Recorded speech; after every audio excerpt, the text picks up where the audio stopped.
Beyond. Microsoft's all-in-one entertainment. No, we told you not to say that. Oh, come on.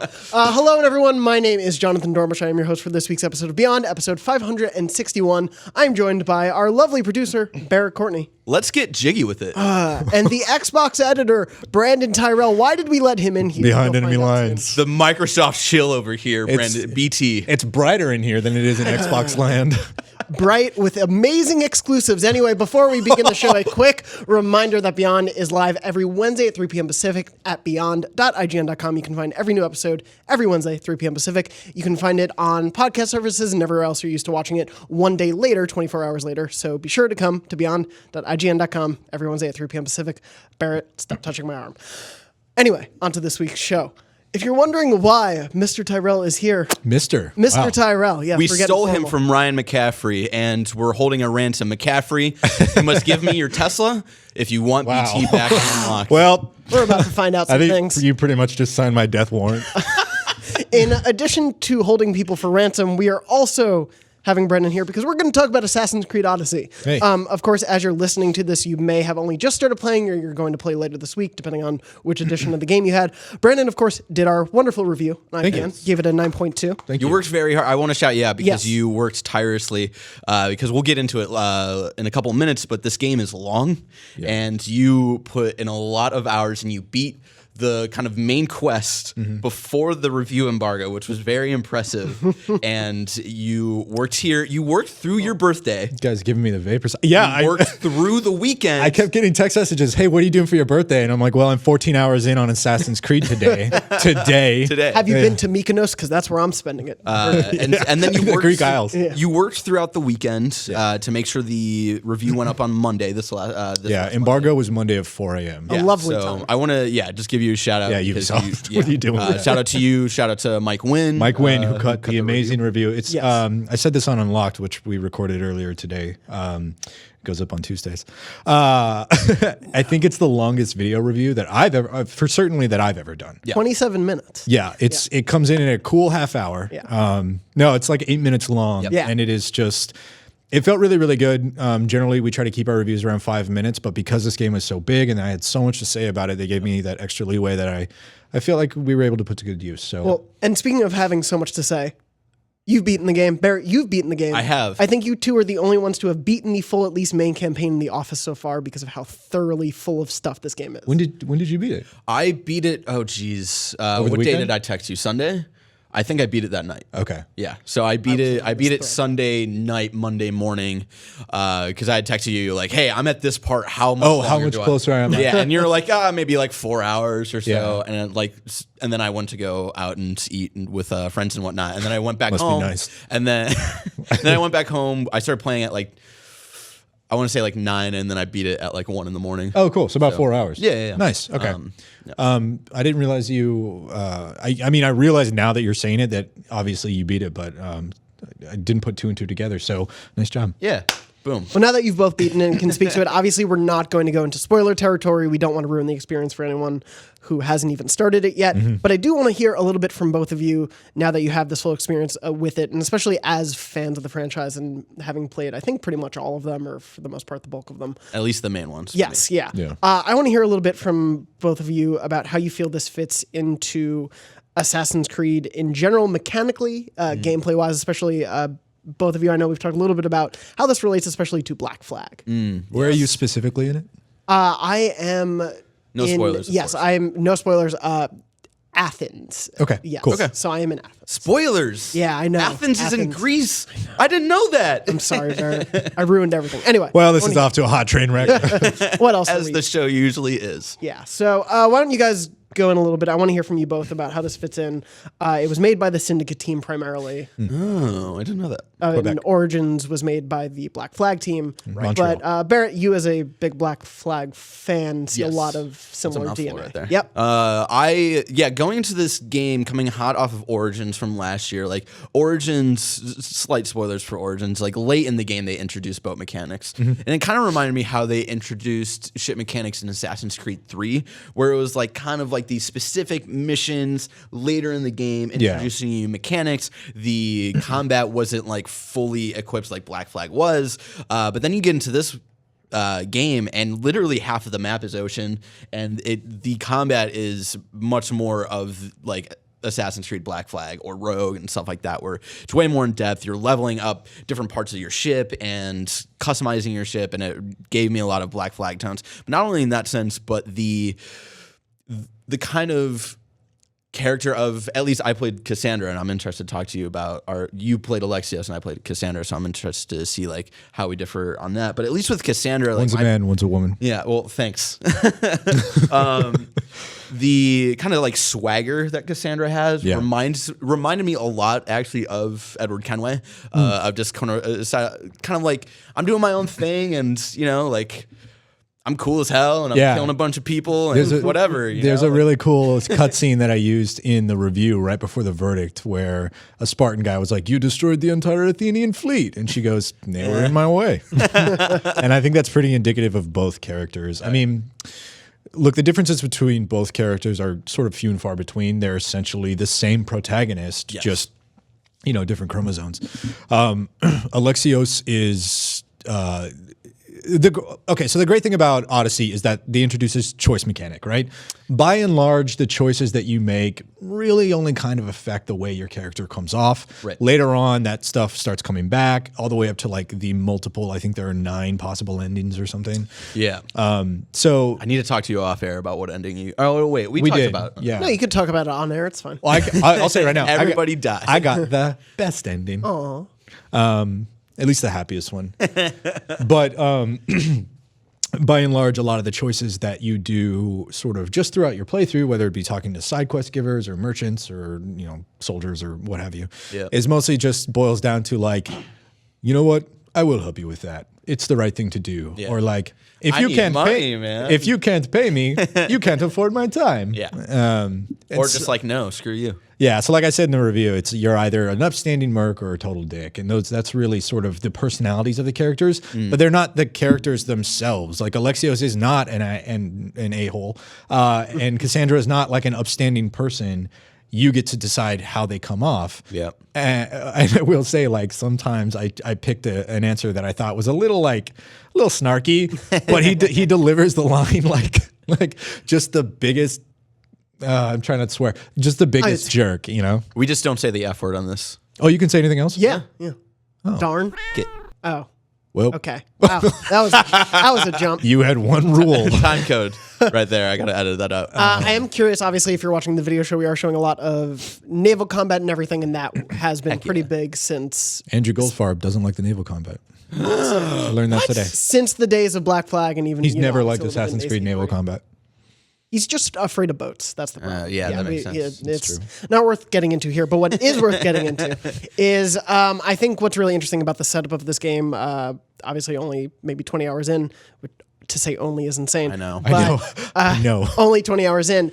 I do love the idea of this world map sort of being all these disparate islands and kind of making you... there's a lot that is story focused, but at least right now where I am in the story, it's like if I want to see some of those other islands, I really have to go out of my way to explore. Yeah. But usually it's been pretty rewarding. How did you guys feel about the makeup of that world especially? I thought it was... Do you want to... No, you go ahead. You were putting air in those lungs, and I was expecting... I didn't want to cut it off. I was doing like an inward breathing thinking. Okay.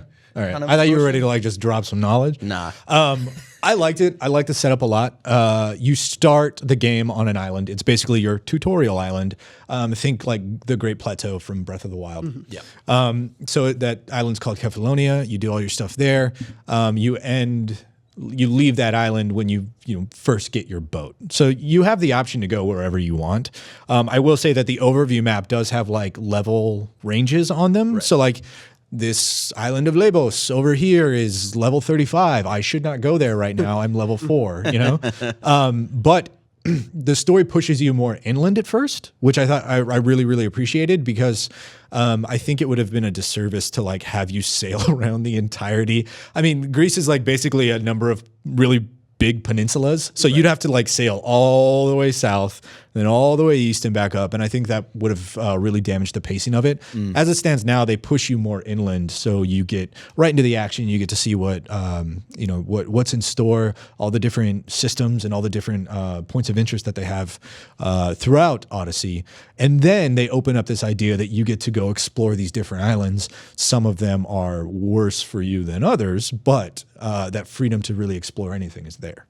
Yeah, I really appreciated, like, in the middle of the game trying to, like, level up for the story and whatnot, like going to like some of the random islands and discovering like weird cults and caves and whatnot, and discovering, oh, I'm way under level for this, but still, like, there's a part, this is not really spoiler, but there's one where you go inside, there's like a cult camp inside of a volcano, and I was super under leveled, so I would just lure people to the lava and Spartan kick them into the lava. Yeah. And I was like, yeah, I did it. I did the thing. I cheesed this entire area. That cult in particular is super cool because they wear the gothiest face paint. Oh, yeah. It reminds me a lot of Mad Max, actually. Yeah, it does. Like the War Boys. Yeah. Yeah. And so, yeah, I really like exploring. I really like that this is, I think, something this game does better than Black Flag, at least, is a lot of the islands aren't just wilderness. Like there are some that you go and there's like one enemy camp, and then a lot of it's like hunting boars or whatever. Yeah. Also,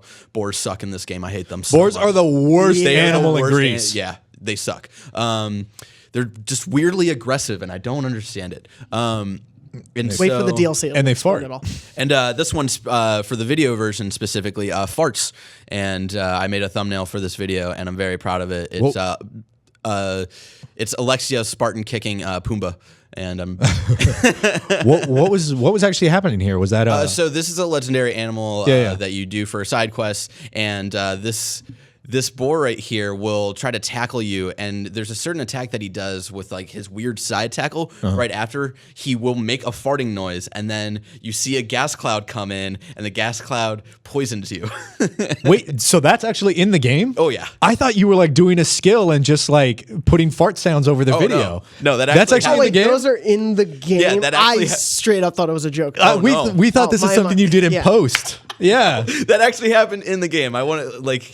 Yeah, that was not edited whatsoever. Wow, that board truly could clear I the was savannah not that after every committed. meal. I was not that committed to like make a funny goof. I was just like, this is a great thing. I'm gonna make a funny thumbnail. All of this is raw gameplay. What's funny is like I'm 70 plus hours into Odyssey right now, and I'm like, how is he dropping gas clouds? I've never seen that skill before. I was like, maybe he got a legendary piece of equipment or something, but no. That's all the boar. Oh, it's the integrated Alexa skill. And like the thing that sucked with this fight is that the gas clouds would stay, so even if I walked away and then like went back to an area like earlier that we were fighting, the gas clouds from earlier in the fight would stay there, so I'd accidentally run into them, get poisoned again. Yeah. It was, but anyway, where was I? Not a lot of wilderness. When it comes to like a lot of the islands, there's still like towns and stuff that you can explore and fun side quests. Like we were talking about yesterday, like, are there any like great side quests out of this? And there was one I actually played yesterday, 60 hours into the game, that I was like, oh damn, I fell in love with this one character, and then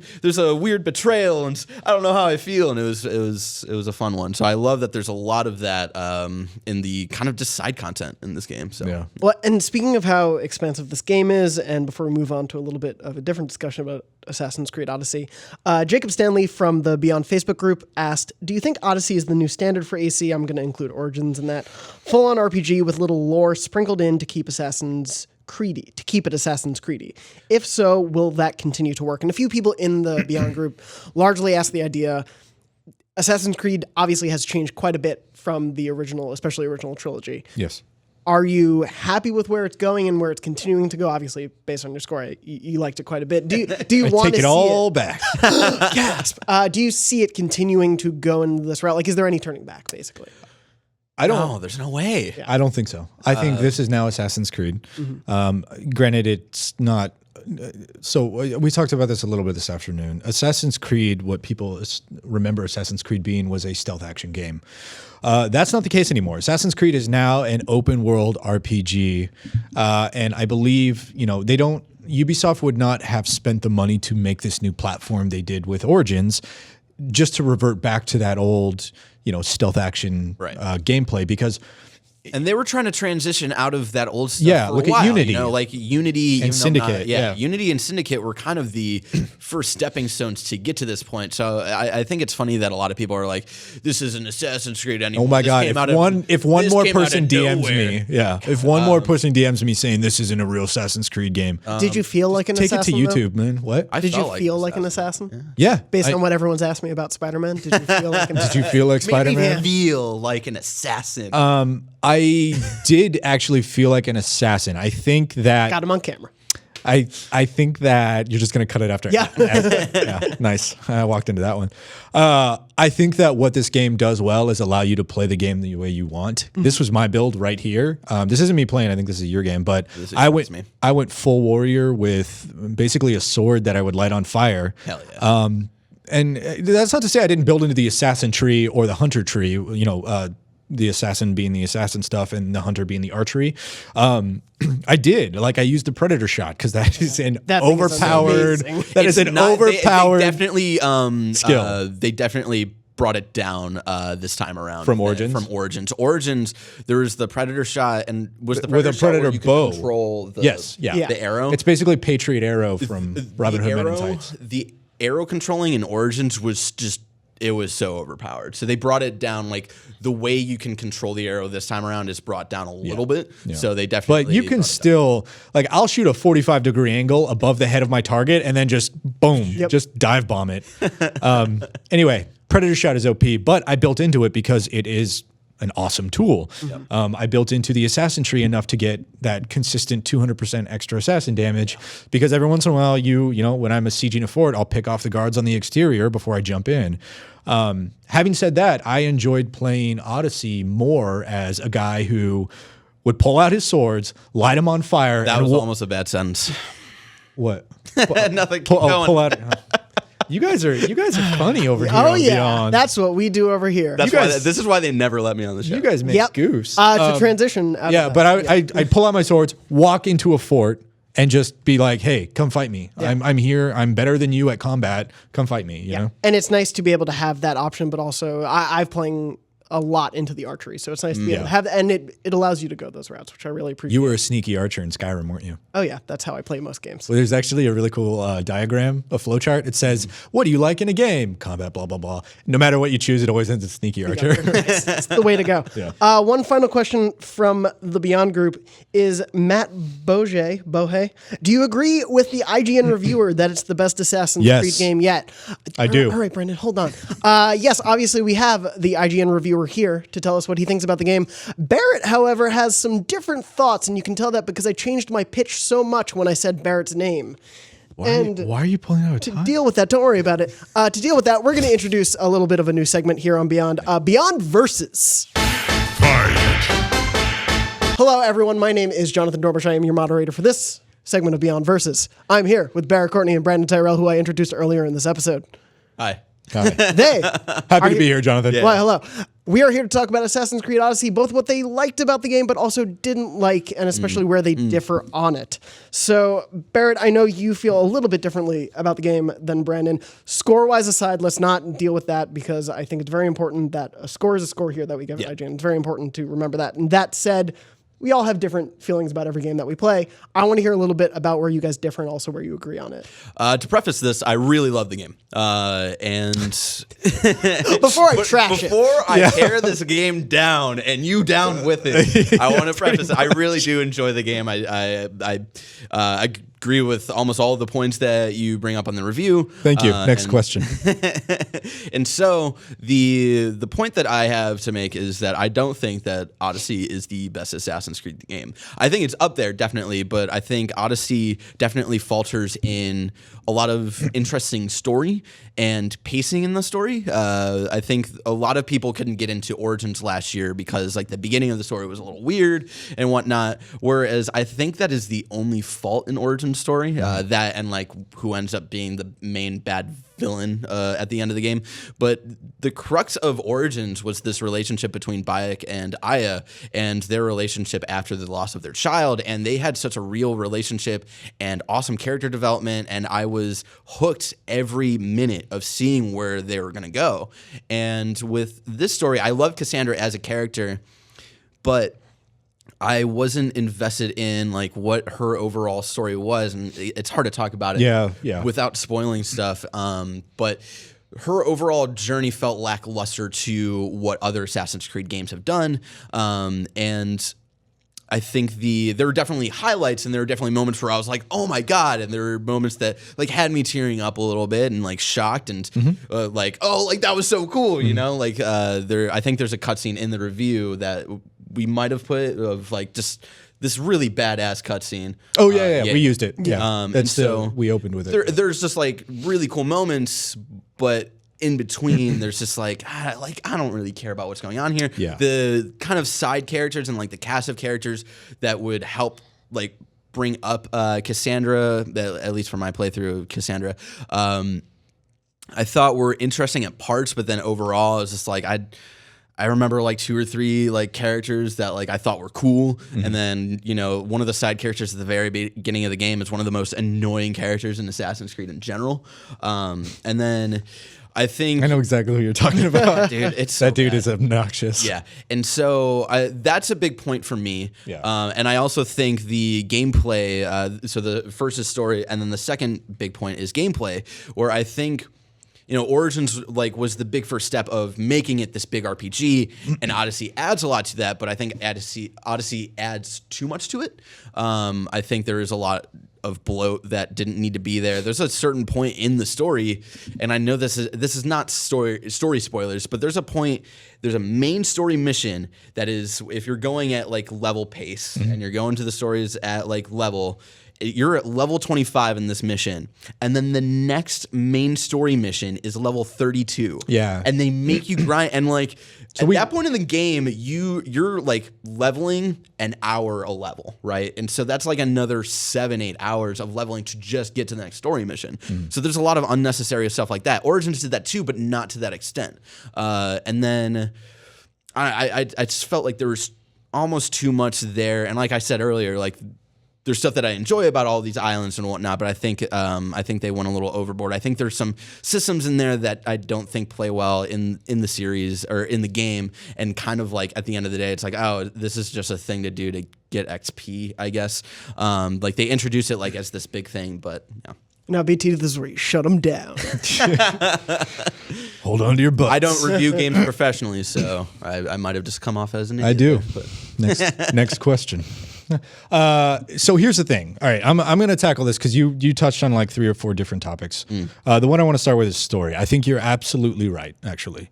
So sorry, Dornbush, it just ruined this your segment is ruined. I think you're right. I think there are multiple portions of the story that were artificially elongated in order to make you feel like you're working hard towards something. Yeah.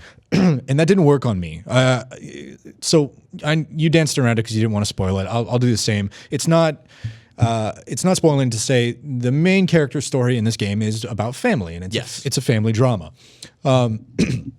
So there were moments in the story that actually made me feel for the family. We talked about one in particular where like you and I were both like, yeah, I was not expecting to get choked up, and yet I was. Yeah.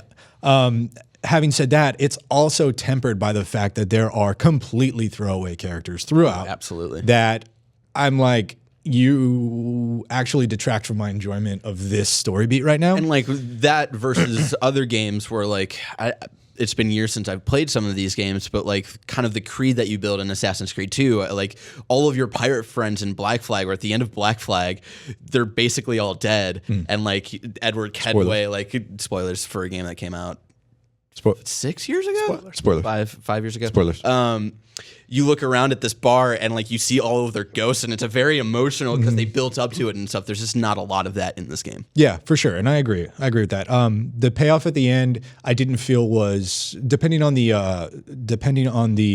ending you get, which I think like what we discussed, I don't know if endings really differ all too much. To be honest, I think we should just walk it out of this topic because I know I'm going to say something that's going to piss someone off. All right, go to the next point.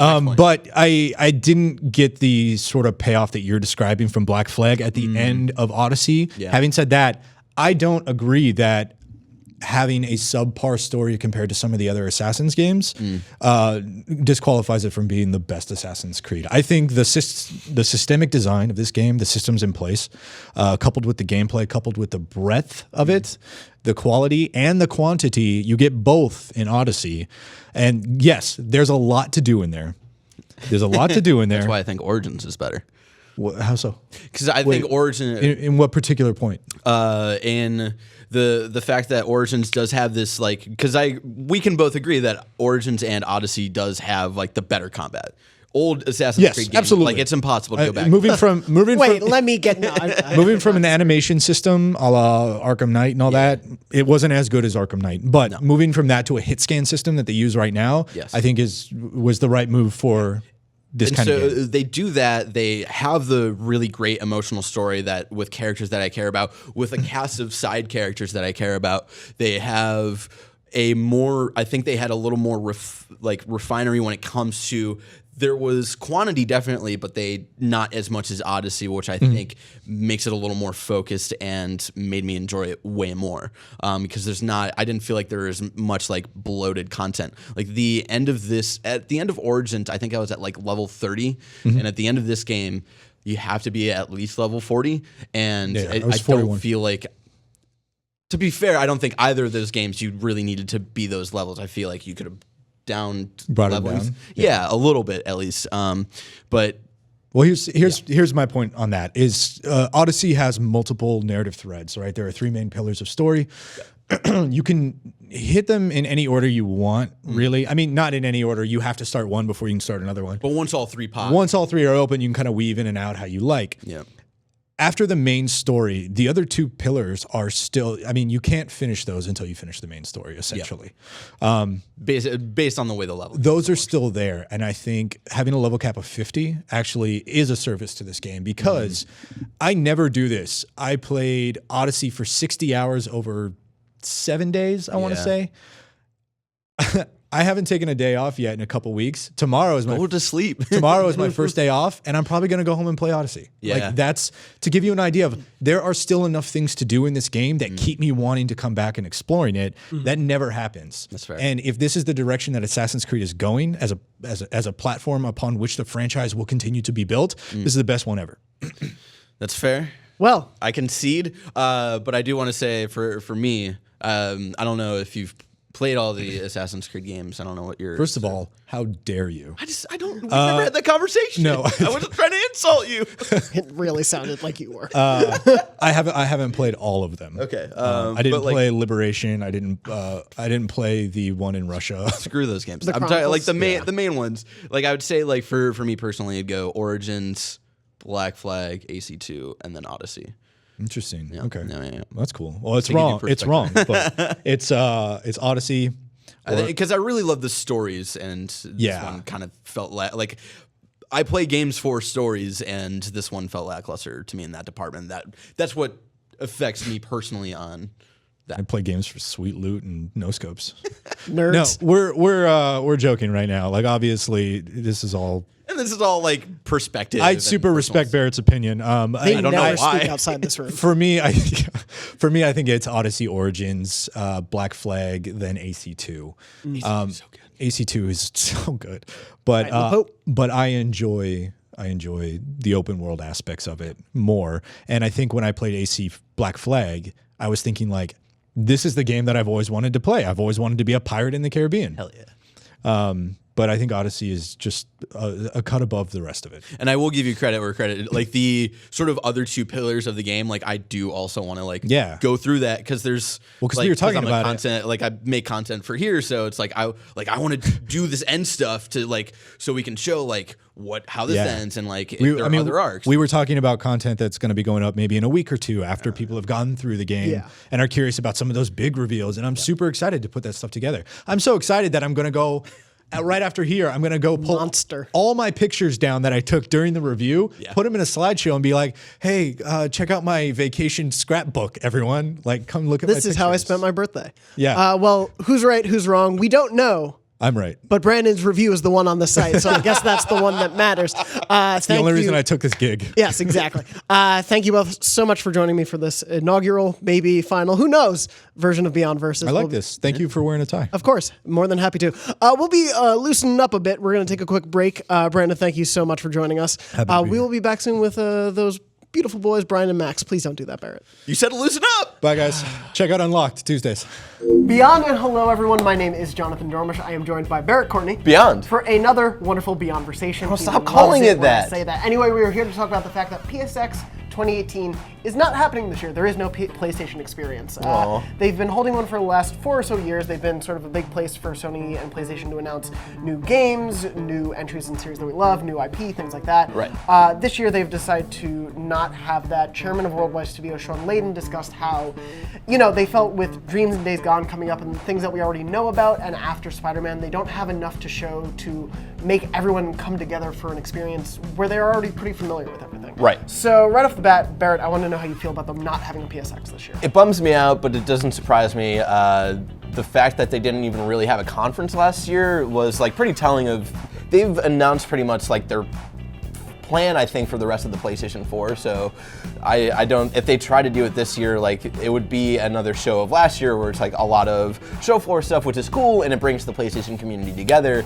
But if they're not ready to even show stuff on the show floor, I think that's, I totally get it. But it does bum me out. PSX I hold near and dear to my heart because PSX 2015 was the first gaming convention I'd ever been to, so I love PSX very much. So it does bum me out, but again, not surprised. Yeah, I think it's probably the smartest move they can make because you had PSX 2016 where they announced The Last of Us Part 2. I was in the room and it was like thunder was going off in the room. It was awesome. That and Uncharted: The Lost Legacy, Uncharted opened the show, Last of Us closed. That is incredible. Yeah. And then the next year where it was sort of this looser discussion, they didn't really have news. It was they showed God of War, but it was stuff we largely already knew. And the stuff that they announced was weird little small stuff that you would see at the pre-E3 stream or whatever. Yeah, it was really interesting tactic. And so they haven't necessarily said that there will never be a PSX again. That's not the case. But Sean Layden did say they want to really be using the PlayStation blog and their social channels to make more of these announcements. And we've seen that the God of War release date was just a PlayStation blog post randomly.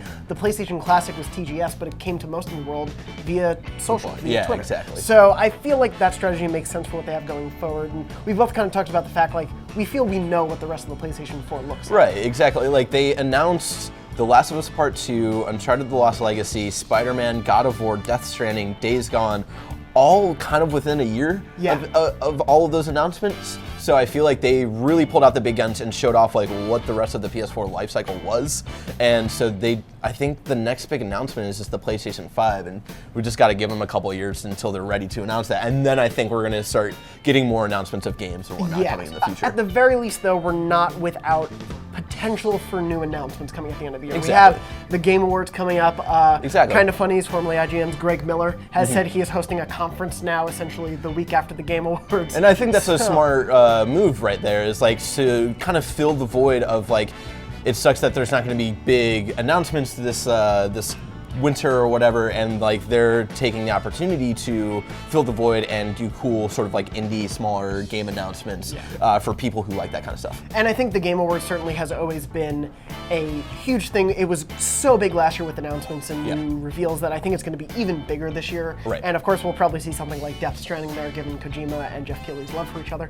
But of course, even without PlayStation experience, there is so much more happening in the world of PlayStation every day, every week, all of the time. If you want to know more about what's going on, be sure to tune into beyond.ign.com every Wednesday at 3 p.m. Pacific or youtube.com/IGN Beyond every Thursday at 3 p.m. Pacific to see new episodes of our weekly PlayStation show, there you go. IGN Beyond, which Barrett produces and I'm on a bunch and do silly jokes on. Anyway, thank you so much for joining us, and for everything else about PlayStation, you're already in the right place. IGN. Beyond. Beyond and welcome back. Thank you so much for joining us once again. My name is Jonathan Dormish, your host. I'm joined finally by Max Scoville. 10 points for Gryffindor. And Brian Altano. 10 points for Gryffindor. And for some reason, we kept on Barry Potter Courtney. Beyond Leviosa! I regret this so much. Yeah, Brian, that's the smart thing to do. Yeah, leave the show. That is... Oh boy, I'm a Harry Potter fan. Why did you have me on for the Harry Potter segment? I don't know anything about this. It's bullying. Yeah, that's what it is. I got to Speaking of take these bullying, glasses we'll get off there. because my head is way too big for them. Yeah. Fair enough. If only there were a potion to cure that. You know, like in Harry Potter where they drink potions. If you're wondering why Barrett did some last-minute cosplay for this segment, we are talking about the fact that allegedly a AAA Harry Potter RPG has leaked. There was about a minute of footage or so that appeared online via Reddit and Vimeo and YouTube and everything. There's no confirmation from Warner Brothers, who has the rights to Harry Potter as of this moment right now, but the footage showed us quite a bit. Right. And so that is why we're giving a lot of it credence, because it seems to be pretty well made and at least pretty polished. In that gameplay, you see many things, including character creation of your student at Hogwarts. The description that the person who put this video up said that this alleged game involves you being a fifth-year student at Hogwarts. Obviously, you were able to create that character, and I believe you're able to put it in one of 8 versions. You can see that from the alleged leak video. You can create Tom Holland, apparently. We see that character creation. Obviously, your status as a student at Hogwarts seems to be a pretty important part of the game. You would be in about the 1800s or so, is what this user claims. This game takes place in the 1800s. But in addition to being a character who takes classes at Hogwarts and has to deal with probably peeves, you also have to deal with a lot of magical creatures and going outside of Hogwarts. We saw a lot of action. We saw them meeting creatures. There's at one point, I don't know what type of creature it is, but at one point you see the character sort of petting this giant. It looks like a weird like dog boar with a dragon head. It was weird. Yeah, it was very interesting. So you see some of that. You see a fight with some goblins, I believe. A lot of combat, and that was the thing that was weird for me when I watched it. A friend sent it to me last night when it was all like coming out, and hey, what's up? Gryffindor. Anyway. 100%. And so at the beginning of like this leaked video, it felt like, oh, this looks like a cool like Unreal Engine fan rendering of Hogwarts, and like the way like the camera was moving. It didn't really look like, oh, like this looks fun and cute. And they go in, the further you get into it, the more I was like, oh my God, it might be real. Like the amount of combat that they show is like, this looks way too in depth to like for someone to just create just to start riots on the internet. Yeah, no, I was right there with you. You watched it. I had the same exact thing where initially I was like, this could be fan made. And then it's like very clearly, this is not fan made. This is way too polished. You see the spells that they're able to use. And Expulso and Pulso sounds fake, but they are actual real spells in Harry Potter. Of course, Stupefy is real one of the most actual common. magic spells. Real actual magic spells. Well, so I think that's like very telling. And obviously, I'm a huge fan of this sort of like, and we see it every year or every couple of years, the drum up to like a new Smash Brothers games, and it brings all of the fakers out of the woodworks, and they're always creating fake UI and stuff like that. What's really awesome about this, and you can tell with most video games that are highly polished and worked on by a bunch of people, is like they hired a UI designer. You know, they hired somebody to create menus, hired somebody to create buttons, and all the text in game is kind of on brand for what this world is. I haven't watched these movies, but I've been pummeled with marketing for them my entire adult life. So yeah, this is not one of those like things that where somebody was like, oh, I made Mario 64 in Unreal. Yeah, like this looks like a real thing. So I imagine Warner Brothers is pissed. So this is the interesting thing, and this was something that was kind of brought up this morning amongst coworkers. Was what the original video was taken down by Warner Brothers. Interactive Entertainment specifically. Yes, and in the magic world, we say it disappeared. So interactive, does that mean that's the game division? That's the games division. Interesting, because the thought was maybe it got pulled down because it uses Harry Potter music, and maybe it just. No, I'm pretty sure they took it down because it's leaked gameplay from a Harry Potter game that is unannounced. So yeah, the fact that it's interactive that pulled it down. Yeah, I think this is legit. Again, as of the time we're recording, at least WB has not officially commented or confirmed this game in any way. Portkey Games, a new division of essentially like the Pottermore dynasty, who has been part of Hogwarts mystery, Harry Potter Hogwarts mystery. Hogwarts mystery. Yes. And they also announced they're going to be making other AAA console games. I believe last year they announced that. So a lot of people assume this game may be part of that initiative.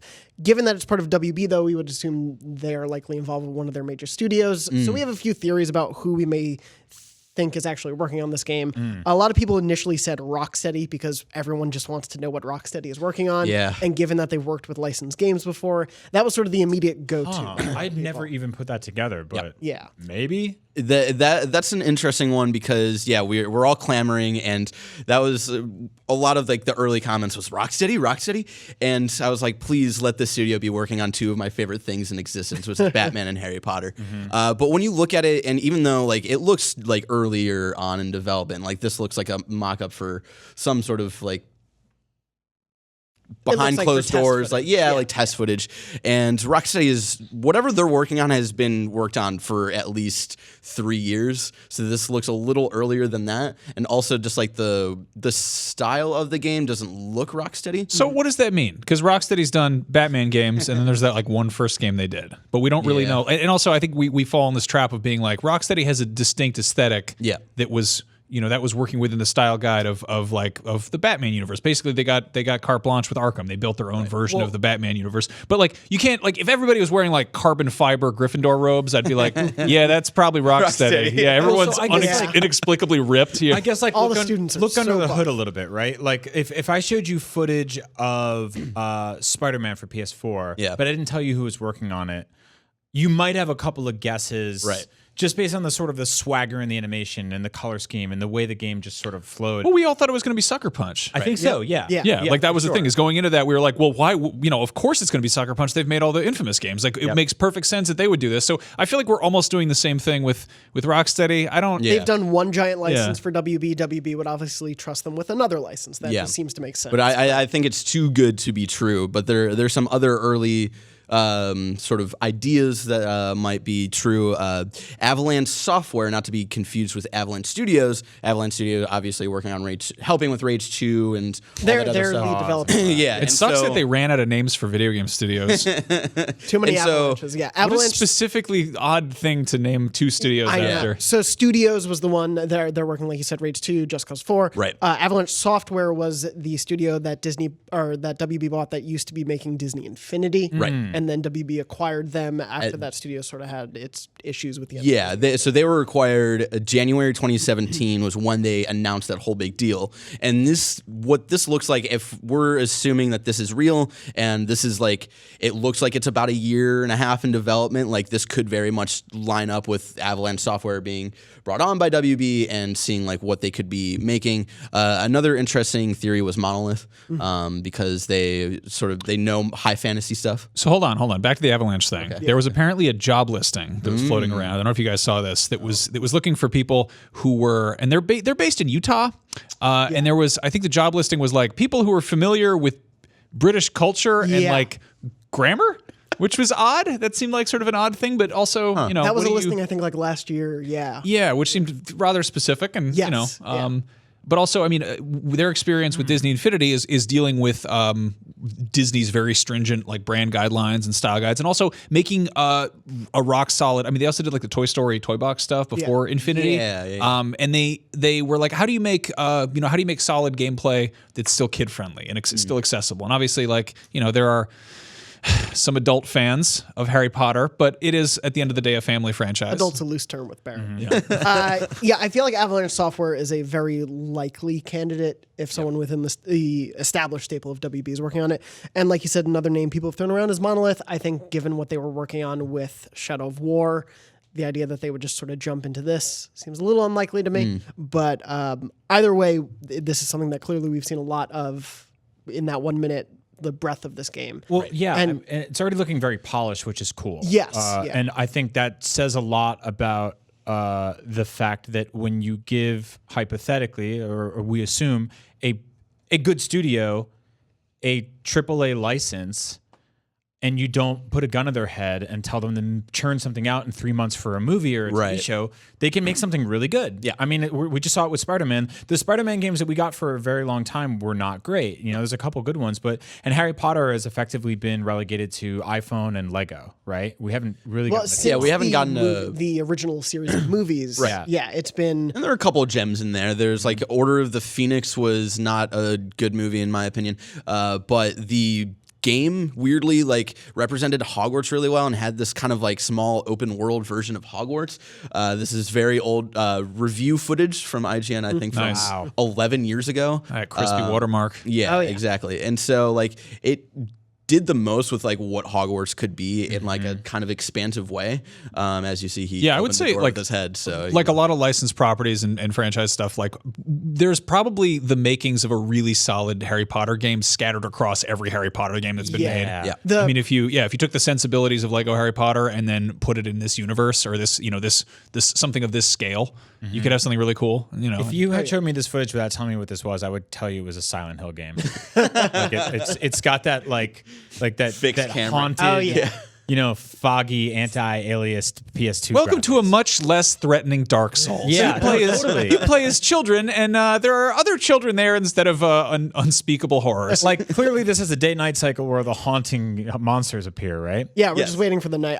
What's really interesting, like the Prisoner of Azkaban for GBA was a turn-based RPG. Oh, cool. And it was like pixel art turn-based RPG. So yeah, there's been a lot of experimentation. I totally agree with you, Max. I feel like all the parts of a great Harry Potter game have been scattered through the winds. There was Quidditch World Cup, which Barrett and I really enjoyed back. Does in the not day. hold up, Does sadly. not hold up, but It's really bad. I think you see the disparate parts, and I'm excited to see someone put them all together to make something great and have the time. It doesn't seem to be something stuck to Fantastic Beasts necessarily, though the creatures do seem to be part of it. Yeah. It doesn't necessarily seem to be the focal point, which I appreciate. Here's the thing. I think there's a misconception that I don't like Harry Potter. That's not true. I actually love Harry Potter. I love the books. Who assumed you didn't like? I don't know. A lot of people, they meet me, they're like, this man doesn't seem like he would enjoy Harry Potter, but I would like to correct those fine folks. I love Harry Potter. No, I think I've read all the books twice. Maybe more than that. I've listened to audiobooks, seen the movies a million times, but like, I don't give a rat's ass about the expanded Fantastic Beasts stuff. No. It just, there's something about it where it's like the second you get out of like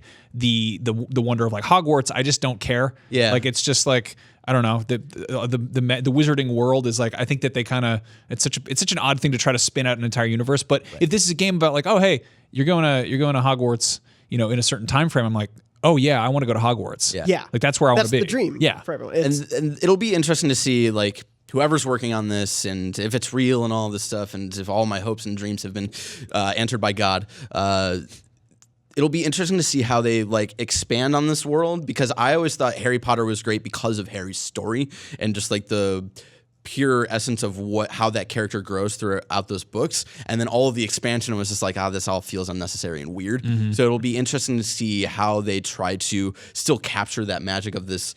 It seems like it's going to be possibly story based off of the description. They'll probably have a story in the game. There I will think. probably be story. I am curious, though, to talk a little bit about what we think the gameplay of this might be from the limited amount we saw. One more argument in Yeah. favor of Monolith doing this is that they just got off of another franchise based on a beloved book series set distantly, kind of off the beaten path of where the timeline exists. And I mean, I think that what they've taken from Mordor and from dealing with like the heavy Tolkien lore, and if you're jumping into Harry Potter after dealing with Tolkien, you've got like so much wiggle room. Oh yeah, because it's like okay, well there's 7 books and then there's like 1 book and then a play. And anything outside of those lines, like you can kind of figure it out. Maybe get J.K. Rowling on the phone. Meanwhile, with Tolkien, there's like 18 books, and the author's dead, and his son hates you, and you've got to go through Peter Jackson for everything else. So Is Wiggle Room a character? Oh boy. Professor Wiggle Room? Oh no. Wiggle Room is one of the house elves. I was going to say it's a hidden room in Hogwarts. But yeah, going back to what we think the gameplay might be, Barrett, I know forever since the dawn of time and Harry Potter began, you've wanted a bully-like Harry Potter game. Ever since I played Bully, Bully was one of my favorite games growing up. I'd be interested to see. I can go back to it now on PS4 and see how that game holds I can go up. back But to it like, anytime I think about it. You can play it on your phone. yeah, Like it's literally on iPhone. Yeah. That's where I replayed it like about a year or two ago. And so it was just one of those like for the time they made this like really funny kind of like kid growing up and dealing with like bullies and like all of this stuff and like romancing and whatnot, and they made this like entire like small town that you can go to and like it's a boarding school, and it was all just like it's like it should be Harry Potter, but it's all muggles and whatnot. So I was always kind of asking for like I've asked since this game has come out like for a bully like Harry Potter game, because I think it would work so well. Bully did such a great job of creating a school that felt like a a literal lived-in space. Like it felt like a place that you could tangibly walk around and visit and open doors to. I didn't go to boarding school, but this felt like I was in one. Like when I think about Bully, I have memories of running around that school as if it was a place I've been to myself, because it felt like a real place. It's really cool. I would say that Bully definitely has some Harry Potter in its DNA, and that it's it's set in America. It's got a lot of American stuff, but it's a Rockstar game, so it's made by a bunch of Scots and Brits and whatnot. Yeah. And, like, it's of the fact that it's set at a boarding school with like school colors and like crests and uniforms, which is like a distinctly not an American thing. Like we mostly wear like crappy t-shirts and sweatpants to school, I did anyway, but I mean it's got and it's like I feel like the sort of the frame of reference that a lot of kids have for like private school, boarding school is Hogwarts, especially stateside. So I don't know, and I think that the coolest thing there would be all of the class mini games. Oh yeah, being that's how you make, like, obviously if you want to make a sloppy Harry Potter game, you have it so you're like, you got to go and fight the monsters and bad wizards, and you're like, oh, okay, you go in a dungeon, and it's just a regular video game at that point. But how do you take, like, I don't know, potions or defense against the dark arts or charms or whatever, what are the classes, and how do you like turn those into different game experiences? Yes. Right. Like I love the idea of that being how you farm different experience points for different like skill sets. And I think to ignore those would take away some of like the dream of what we all want from this Harry Potter. And to bring up good old Andrew Goldfarb, a good point that was made from him, and also shout out to Joey Noel, who I was talking frantically about this this morning, was like, put some Persona aspects in there of like the way like you deal with the day-to-day system of going to classes and getting XP points of like specific like skill trees and whatnot would work really well in this game. Well, that would be that perfect infusion of Bully and Persona would be the best Harry Potter game possible. That would especially the whole thing of like taking classes at day, you're sneaking around at night. Like that's what they do in the books too. Harry and Ron screw around at night. They got to get out of that blanket together and hide out in the library with their lanterns. Harry and Ron screw around at night. It sounds like a different film. Boy, that this came show out. has been one came for out a lot when of I great was- catchphrases. Harry Potter in the nighttime, screw around with Ron. Harry and his good ginger pal head up to the Shrieking Shack The Shrieking Shrek. beneath the old Whomping Willow. Let's see Anyway, what Professor Wiggle Room has to say about this. Let's go visit the groundskeeper and have some of his rock cakes. please help me. Obviously, you can tell we're pretty excited about Harry Potter. Brian, perhaps most of all. Definitely top 5 No, films. so that's actually a great question, because Yeah.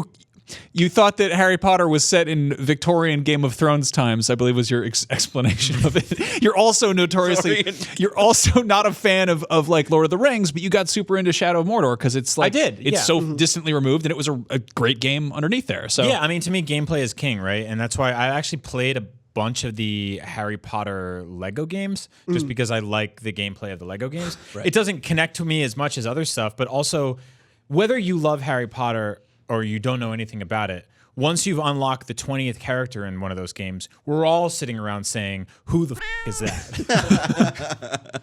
And so I think like gameplay is king, right? And so if it comes down to it, I will play an awesome action RPG with spells and magic if it's fun.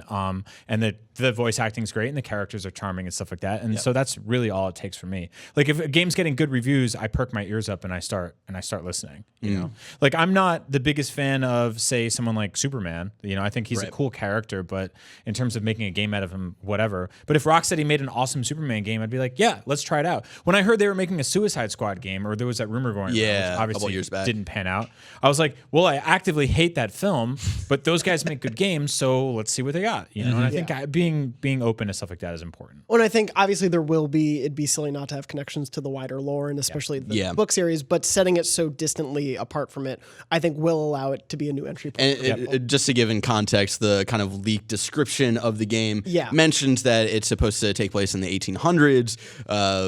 Where in the 1800s? Who knows? See, that's weird though. I like, because like at that point you just got like a complete advantage over Muggles. Like all the magic people, obviously they're like future people at that point. Yeah. I like it though because it's so far. Like the thing with Fantastic Beasts is they're playing into all of this Grindelwald and Dumbledore stuff that we kind of like learned, and like we learned what we needed to in like the last Harry Potter movies about that, and I don't think we really needed to have movies about that and about a dude who wrote a book that Harry read in the first book. Yeah. Like we didn't need those movies, but I like that we're if this is real and this is actually in the 1800s, I like that we're far away from it, where they can play around, make their own story, and not have it feed so much into Harry's story. The theory is, because Dumbledore is so old, is that the description of this game says that you're a transfer fifth-year student. Who knows how that works in the lore? But the theory is that this is like the year before Dumbledore starts at Hogwarts. And so, like, they could build up a trilogy here, and like you see, like Dumbledore in the second game, or in like an after credit scene. Like they could have like vague ties to the book. I love that, and because it's okay. So I'm not a big fan of Harry Potter, but in terms of movies about magical fantasy wizards, I love Star Wars. Yeah. And they're fantastic at that. And a lot of the games and a lot of the movies and supplemental content is sort of like, hey, remember when like Poe Dameron went to get a coffee? Yeah. Here, check it out. Or how did C-3PO get his red arm? Here's a 5-hour story mission about it. And you're kind of like, well, it's a little on the nose. I mean, like I'm watching Better Call Saul now, and they're like, hey, when what's his name got his bell? Here's the story. Hey, of the I bell. liked that part in the episode. It was really cool. It's a lot. It's like I think that's like you tread very carefully with like needlessly over pat. So it's a prequel. Needlessly over padding with backstory. And it aired last night. You got we work here. Okay, whatever. Anyway, so sorry about that, Dan. So yeah, I think it's like if you make something that can stand on its own and then like very like sort of cleverly ties in with some stuff is okay. Right. But I think like having this whole sweeping prequel, it's why like Battlefront 2 was like interesting, because it was like it picks up right where Return of the Jedi ends, but also then it just kind of goes in its own direction. Right. And then occasionally had to be like, well, what about Luke Skywalker? You know, like I think that's where it faltered, is because it like completely shoehorned itself into what the main narrative is, and that's why I'm super into this whole like distant Harry Potter story and whatnot. I think also it'll bring in someone like me who's kind of like, or even someone like you who's like, I don't really mess with the Fantastic Beasts stuff, but like I love the originals and blah blah blah. So like the thing that makes I think Harry Potter so great is all the minutia, and it's the same thing I dig about Star Wars, is that it's all this background stuff. But in Harry Potter in the books, there's all these like little details that are like, they're things that if you try to put them in the movie, you're like, why are you wasting time like establishing this talking painting? Like why are you going into detail about like how this ghost lost his head? Like and if I think a game is like perfectly suited for like little references to that, little Easter eggs, like things that are very familiar, and without that slowing down the main story. Because like video games, you're meant to go in the margins and dig around and look for scraps of parchment. A note pops up. Like give me a side quest where I got to help like house elves, like I don't know, find missing croissants or something. No, like, I love that because it's like you can drive right through the story, but also if you want to poke around and find lore, it's there for you. Yeah, and that's really smart. I feel like if any universe sets itself up for that, it is definitely Harry Potter. Again, we don't know if any of this will end up being real. Who knows if this game exists? I want it so bad. What has been canceled, or there will be a new game that Barrett will hate. I just really hope this isn't a Star Wars 1313 like situation where like it gets announced and it's like really cool and really hype, and then it gets canceled, and then I'll put it this way: the pain that people like Max and I feel regularly as Star Wars fans who just want really good video games is something I wouldn't wish on anyone. Yeah, and I feel that as well. To start feeling it as Harry Potter fans. Hopefully not, though. Hopefully your next game doesn't get announced on like a bench at E3 during, we don't have a logo yet, but here it is. There's a guy with a bus. It's about wizards, I promise. It's about Professor Wiggle Room. We'll find out if anything else happens about this Harry Potter game. We'll be sure to update you about that, and you could just listen for Barrett shouting in the distance.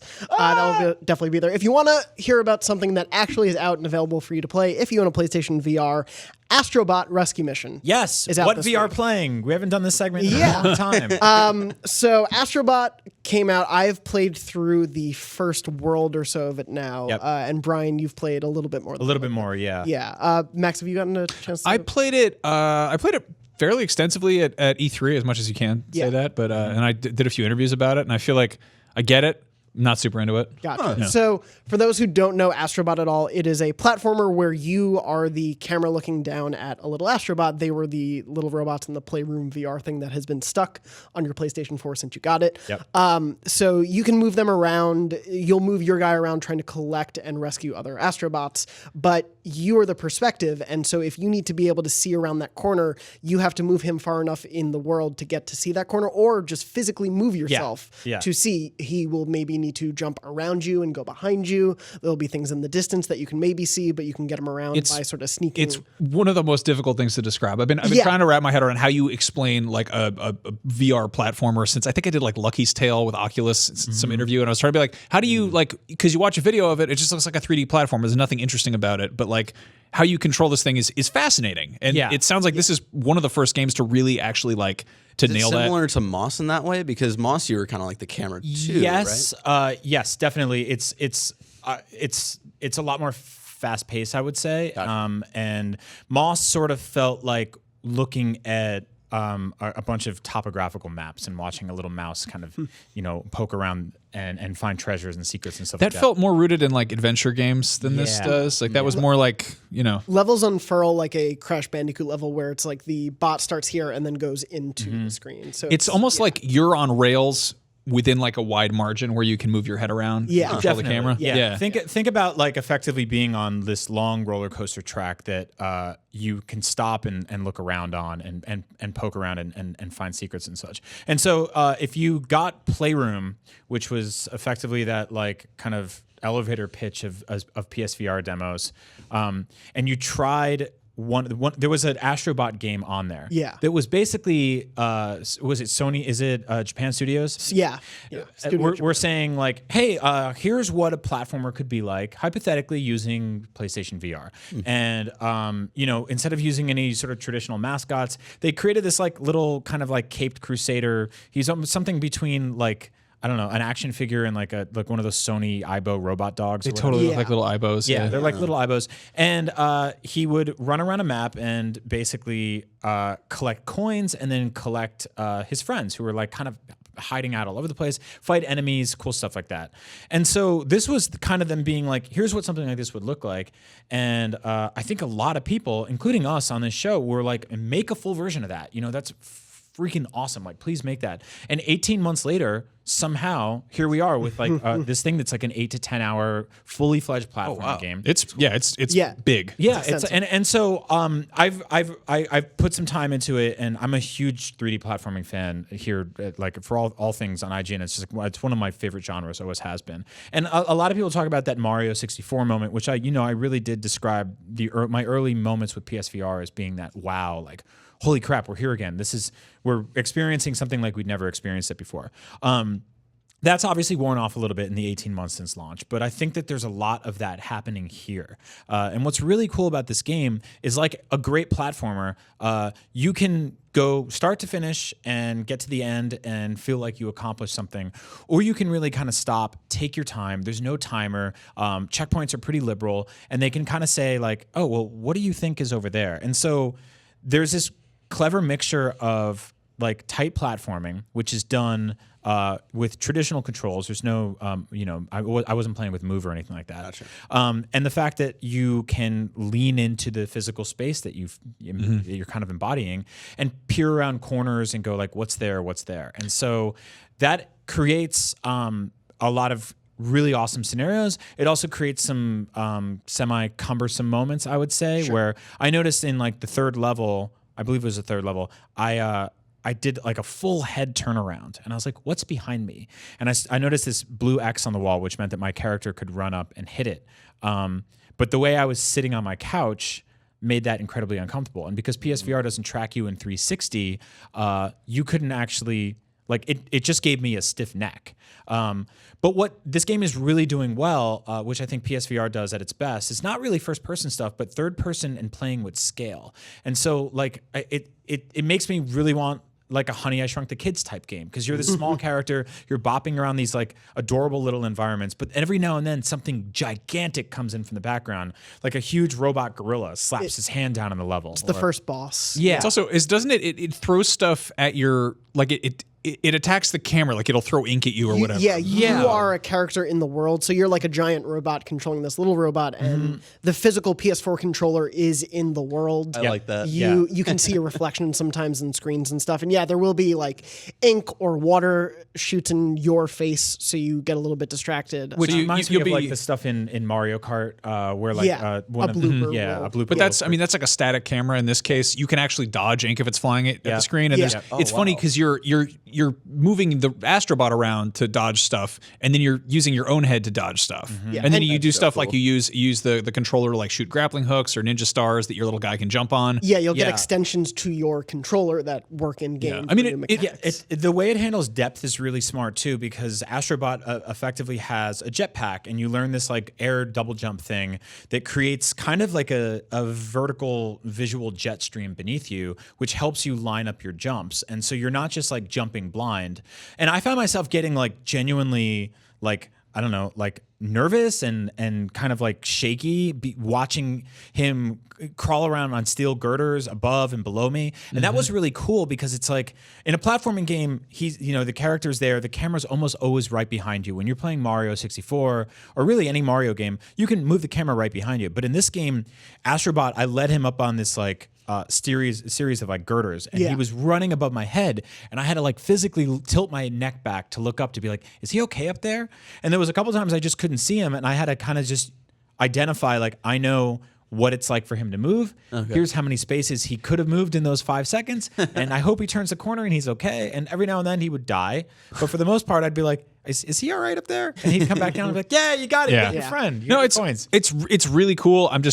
I feel like the stuff that draws me to VR is things that I've like never seen before, and this is something I've seen before adapted for VR. Right. Sure. You know, like chasing after that sort of that Mario 64 effect and creating like a solid 3D platformer. Like I think I loved Moss a lot more because it was just the environments were so detailed, and it was like it felt like you were part of the environment. This is still very video gamey and very like it's colorful and it's playful, but it's like it's a 3D video game that's been retrofitted to work with VR. So and yeah. and it works, and I'm glad that it's out there. It's just At the very least, for me, I feel like we've been doing that so much with genres in VR, where people are trying to make it work the way you play it normally without VR, and then try to make that work in VR. This feels like one of the best examples of that. Completely where agree, it captures the essence of it, but also puts a really clever twist on it. That, like, at least for me, in the first 5 levels or so, I was like joyful, like a kid, like, oh wow, I can look over there and get him that way to go. Like It's so cool. It felt smart. And it's in a also, way that- I think it kind of, it nudges you to play through levels differently and multiple times to sort of just like, because I would finish one and be like, I didn't find everybody, and I know they're hiding around the corners. And so like, you mentioned like the Moss thing. I think that what's really cool about Moss is like, it kind of feels like you're in this cave, and in the cave on the table, there's this little world. And so this game does a lot of kind of monkey ball style levels where it feels like this floating island in the sky. A lot of stuff that Mario Galaxy would do, or like, Sunshine had those levels where you're running along and like it's just bottomless pits beneath you. Yeah. And so those are cool, but there's a couple levels in this game where you're just in an ice cave, and your headspace is completely surrounded by rocks, and you look to the left and there's like little characters crawling on the walls, and you look to the right and there's like bugs and stuff like that, and like little crevices where you can break open. And that's where it starts to feel cozier. And it starts to feel like you're in this space rather than just like I'm looking at a flat video game level. And that's where for a second you stop saying like I'm playing a video game, and you're more like, oh, I'm helping this little creature through this world. Then again, it does totally break the immersion by the controller being a thing that you hold up and you're like, oh, here's my PS controller. It did initially, but I think once Yeah. you get the idea in your head that you're a character in this world too, it helps mitigate that somewhat. And I think just the charm of the little robot as he's going around. There's also every single level in this game ends with your little, Astrobot jumping onto your controller, and you move your controller around, you see him there, and then you pull back on the touchpad and you can flick him off into the sky like that's awesome. at these targets. And it's sort of like, it's really rewarding. It's like how Kirby levels end, where he jumps on that platform and goes up. Yeah. Or just jumping for the flag in Mario. Yeah, it's something. I love. There's a lot of very smart things like that where they're like, how could we? And the 18 months they've spent with this since the launch or whatever, it shows. And like the little things like lines underneath his jetpack helping you have some depth perception, or just the tactile elements like the flicking, and it feels like that kind of iterative, like smart, like what's missing here. What kind of quality of life stuff could be here? And yeah. What's the how's the motion sickness? It's about as low as you're going to get, probably. Awesome. Because I'm very sensitive to that. I noticed it a little bit when the only thing that really does is like it will nudge you along the level automatically, and that kind of feels like being pushed. Okay. When you're sort of standing, Yeah. and VR in general has that issue when you don't have full control of the camera. And your head is moving in a different sort of like locomotion than your body is. It feels weird, and there's a little disconnect there. There's also the fact that like in many circumstances, the camera moves you forward, and you're kind of locked into place there, and you can't go back. And so you're kind of like, you pushed me, and I can't turn around and see anything. It's the kind of thing you could conceivably like close your eyes there, or just I don't know, focus on like I don't get super motion sick with it, but this is one of those things that is, because you are so kind of rigidly on rails. It's not, it's not throwing you down a roller coaster. Yeah. It's not particularly fast paced. Yeah, I never encountered it. I never get like sick in VR. I get hot weirdly because my body is registering like, oh, I'm moving. I should be feeling wind resistance right now. Huh. Yeah, it's really weird. One thing is, if you get that like little butterfly in your stomach thing when you jump off of stuff in regular games, this will have that too to a certain degree. Oh god, yeah. Because there's a lot of stuff where you've got this little guy and he's running around on girders, and the fact that you're like, I'm gonna fall. Like I gotta get to the next platform. They're definitely even like jumping off the Empire State Building as Spider-Man was like kind of freaks me out a little bit. So I don't know if I can do that. I've been having a blast with it so far. I'm excited to hear. I know people in the Beyond Facebook group are talking about it a bit. I'm excited to hear what you all think of it. But yeah, we will have a review going up, by the way, on IGN in the coming days from one of the wonderful members of our Australian team. So you can look forward to that.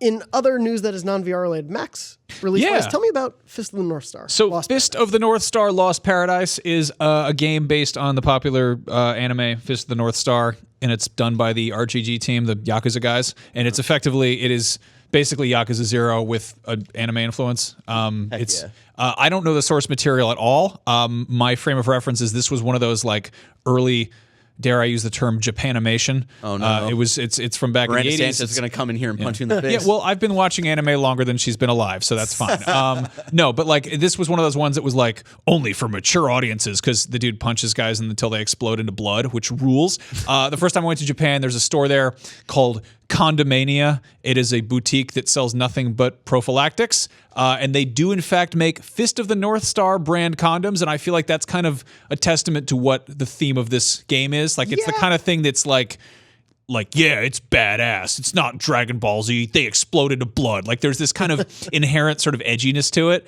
and it's wonderful because of that. The cool thing here is that it's basically a Yakuza game. I'm a few hours in. It's kind of a slow start, but it's fun as hell. You just wail on dudes, and because it is set in a post-apocalyptic anime setting, you don't really need to know all the backstory you do for maybe a Yakuza game. So is it effectively just a hyper-violent, hyper-stylized beat-em-up? It is a beat-em-up, yeah. It feels like it has more in line with, say, I don't know, River City Ransom or Double Dragon or Streets of Rage than it does like an open world RPG. I mean, it's got the same stuff that Yakuza has. At the end of the day, like your moment to moment like combat encounters are just straight up beat 'em ups. In this case, you're doing all these like, you do these like weird like kind of pressure point things, and like that's your like you'll poke a guy in the eye and his head will blow up, and that's like a bunch of crazy like quick time events and stuff. I hate it. But yeah, it is fundamentally it is a beat 'em up with like open world components. There's racing, which I haven't gotten to yet. The way these games kind of unfold, at least with the Yakuza ones. Racing? Do you car smash racing? Do you smash the cars into each other until they explode blood?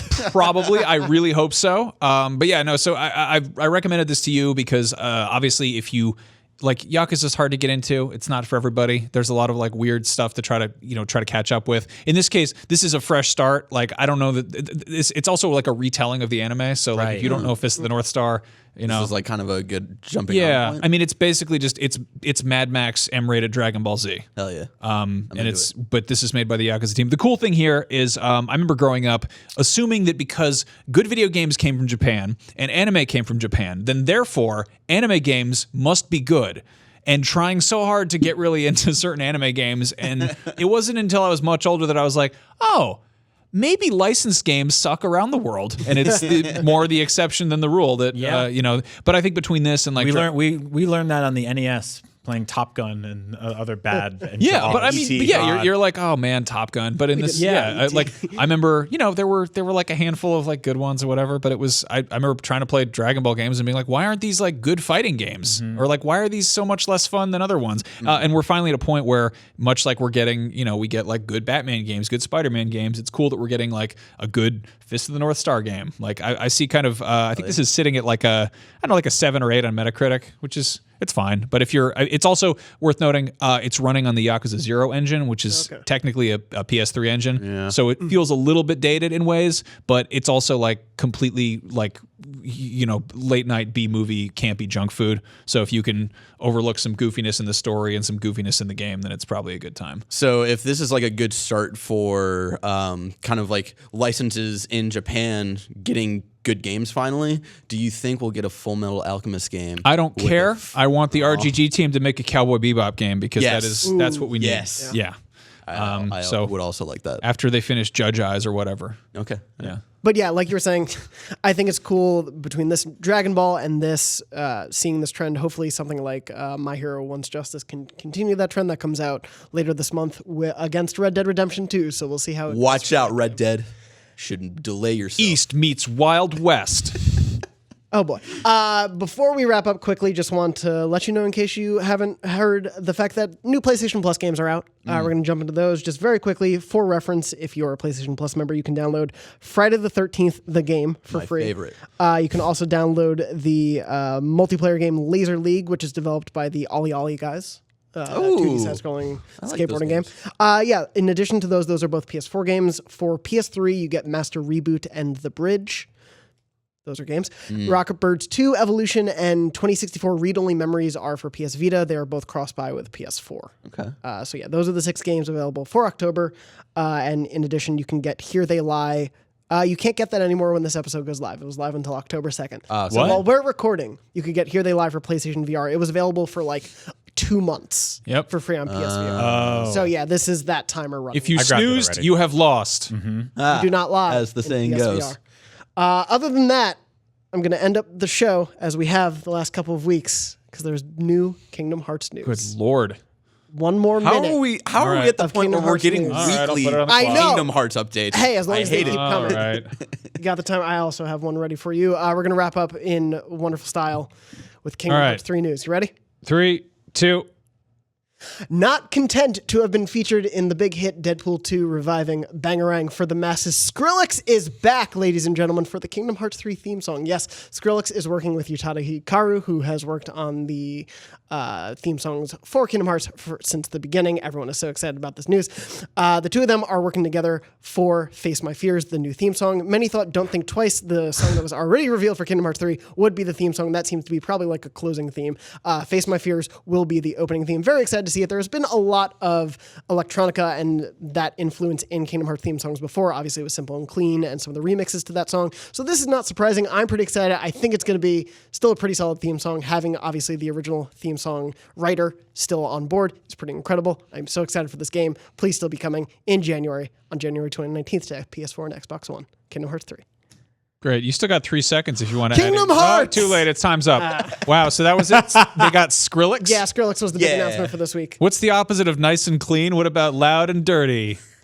Bien, bien, bien. Okay. Anyway, thank you all so much for joining us for Beyond episode 561. Remember, Beyond is live every Wednesday at 3 p.m. Pacific on beyond.ign.com. When we're not there every Wednesday at 3 p.m. Pacific, where can we find Barrett? Where are you? You can find me on Twitter at SadBoyBarrett. It's very on brand. Max, where can we find you? Max Scoville. Doesn't say anything about how sad I am, but trust me, I am. And Brian, are you sad on Twitter, and what is your handle? I'm not sad on Twitter, and you can follow me at Professor Wiggle Room. 10 points for Gryffindor. And I am at JM Dormish. You can find me on there, obviously talking about Kingdom Hearts and many more things. But for everything else in the world of PlayStation, thank you so much for listening, and beyond. Beyond. Beyond.